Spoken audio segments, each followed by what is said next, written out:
All these years that, it's a record that they brought some Hebrews, which they didn't know they was Hebrews, but they brought them here on slave ships in this country, and still their descendants are still here. And in all the other places where they took them at. They still there. So if the Lord going to bring this people back to life, he's going to bring them, it's going to all start where they've been scattered in bondage at. This is where it's all beginning right now. So that's what he's talking about. He said in verse 9, prophesy to the wind, say, thus saith the Lord God, come from the four winds and breathe upon, breath, and breathe upon these slain that they may live. Remember, he's bringing this dead people back. The whole nation of Israel is dead to the Lord and scattered to the four winds.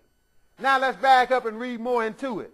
Back up to verse 3, and we're going to read down through it now because we got a good idea what we're working with. We know that the dry bones is Israel. We know that they have died spiritually to the Lord, and the Lord has scattered us all over the world, put us under divine curse into captivity all over the world, to the four winds, he said. But it's hope in the end because he said, even though you destroyed, your hope is in me. He's going to bring Israel back to life. And we're going to see it. 37 and 3. Go ahead. And he said unto me, Son of man, can these bones live? This is where we started at. Go ahead. And I answered, O Lord God, thou knowest. Go ahead. Again he said unto me, prophesy upon these bones and say unto them, O ye dry bones, hear the word of the Lord. See, hear the word of the Lord. Israel is a dead people that need to hear the word of the Lord, not what they pastors say. But go ahead. Thus saith the Lord God unto these bones, behold, I will cause breath to enter into you. See, he said, look, I'm going to bring you back to life. And he's likening it like somebody that's literally dead, and you done took them out and buried them, and they rotted and turned back to bones. He's going to do that. He's going to bring you back to life, but he ain't bringing them back to life as a physical person, the physical dead. He's bringing them back to life as a spirit being. They're going to be a being, but he ain't bringing them back in flesh and blood like we got now. So he's going to do that, but this is not talking about none of that. We know what this is talking about. It's talking about the whole nation of Israel that's a messed up people, right? They have died and been scattered to the four winds. So he said, so he's giving you this analogy.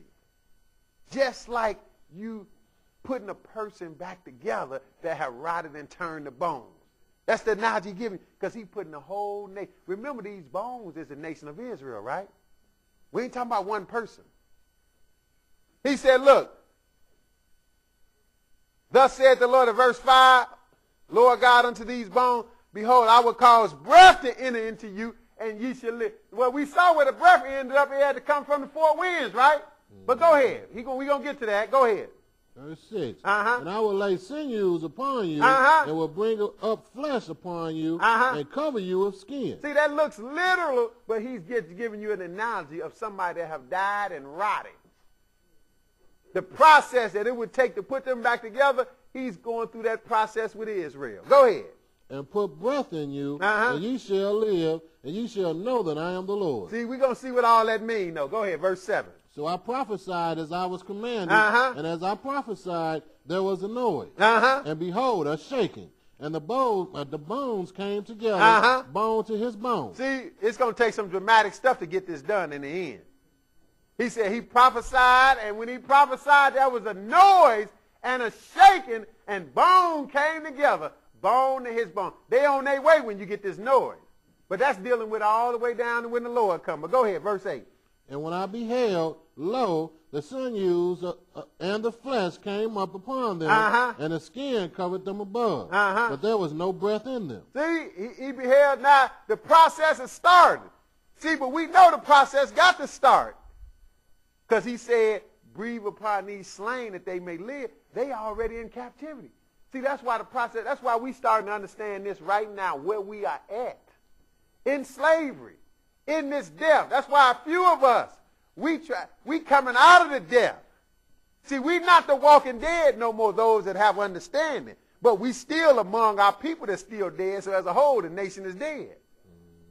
But individually, we not the walking dead because we see now. We alive to the Lord. But we still got to wait on all that the Lord going to wake up. So he said, lo, then the flesh came upon them and the skin covered them. But at verse 8, but there was no breath in them. That means, hey, the process has started, but they still not alive as a whole. Go ahead, verse 9. Then said he unto me, prophesy unto the wind. Prophesy, son of man, and say to the wind, thus saith the Lord God. Come from the four winds, O breath, and breathe upon these slain, that they may live. See, and that's what he's starting to do. He got to put his word in Israel to scatter it out to the four winds. He got to put his word in. That's really what the breath is in this case. It ain't literal breath to bring a dead person back to life. It's his spirit, his word that he got to put in them. But go ahead, verse 10. So I prophesied as he commanded me, and the breath came into them. And they lived and stood upon their feet, an exceeding great army. See, he said they came back, the breath in them. See, all this is about to happen. But the bottom line, this whole nation that was dead to the Lord, he said now they lived and they came back, they stood upon their feet, an exceeding great army. This is what's on its way. It hasn't happened yet. But we're about to rise like this. Go ahead, verse 11. He's going to tell us again what this is. Then he said unto me, Son of man, these bones are the whole house of Israel. The whole house of Israel. See, that's again let you know it couldn't be physical death that's brought back to life, because the whole nation of Israel have never all physically laid down and died and need to be resurrected and put back together. No, it's spiritual. These bones are the whole house of Israel. Go ahead. Behold, they say, our bones are dried and our hope is lost. We are cut off for our part. Keep reading. Therefore prophesy and say unto them, Thus saith the Lord God, behold, O my people, I will open your grave. Now he's telling them, I will open your grave. See, if you don't know no better, you still think this is some literal grave. I'm telling you, it's a spiritual graveyard. That's what kind of grave this is. We told you, we've been showing you dealing with the whole nation that have died. Jesus told you, let the dead bury their dead, didn't he? He said they remain among the graves, didn't he? In Isaiah. In Proverbs, he said, a man that wandereth out of understanding shall remain among the congregation of the dead. So this is the grave he's talking about. This death that they got into and got scattered all among the nations. So he said, verse 12, therefore prophesy and say unto them, Thus saith the Lord God, O my people, I will open your graves and do what? And cause you to come up out of your grave. And where you going? And bring you into the land of Israel. Oh, and bring you into the land of Israel. Where you coming from? You got scattered to the four winds, right? You went in slave ships, didn't you? You got scattered all over, and he's telling you, you've been destroyed as a people, but I saved some of y'all. I saved a remnant so I can bring you back from this death. See, we in grave. This is a graveyard right here where we at. Scattered in bondage. This is a graveyard. We don't even know nothing. We're not even supposed to know nothing about Gary, Indiana.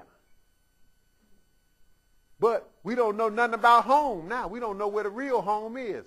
Some of us really think this is home. But this is a graveyard.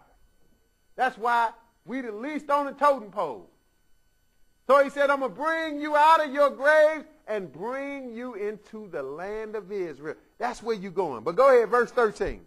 And ye shall know that I am the Lord. And you're going to know for sure that he is God. Go ahead. When I have opened your graves, O my people, and brought you up out of your graves. Go ahead, verse 14. And shall put my spirit in you. See, that's that breath. And put my spirit in you. Go ahead. And ye shall live. See, that's what's making you live.